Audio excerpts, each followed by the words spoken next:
आपण पाहत आहात सत्यदर्शन। गुरुपौर्णिमेनिमित्त शिर्डीमध्ये 3 दिवसीय उत्सव। राजभवनामध्ये आज गुरुपौर्णिमेचा जल्लोष पाहायला मिळतोय। साईनगरी शिर्डीमध्ये देखील गुरुपौर्णिमा उत्सव मोठ्या उत्साहात साजरा होत आहे। साईनगरीमध्ये भक्तांची मांदियाळी पाहायला मिळत आहे।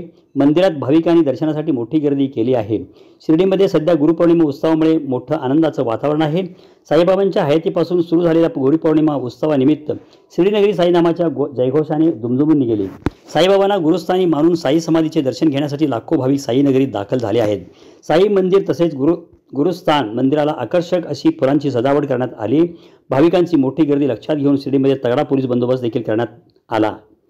गुरुपौर्णिमेनिमित्त शिर्डीमध्ये 3 दिवसीय उत्सवाला आजपासून सुरुवात होत आहे। मोठ्या संख्येने भाविक जमले आहेत, त्यासाठी संपूर्ण शहरात फुलांची आकर्षक सजावट करण्यात आली। आज गुरुपौर्णिमेच्या दिवशी साई चरणी लीन होण्यासाठी भाविकांनी मोठी गर्दी केल्याचं पाहायला मिळतंय। दर्शन रांगांमध्ये देखील भाविकांची मोठी गर्दी दिसत आहे। दरवर्षीप्रमाणे आज ही गुरुपौर्णिमेच्या दिवशी साई मंदिर आज दर्शनासाठी रात्रभर खुले राहणार आहे।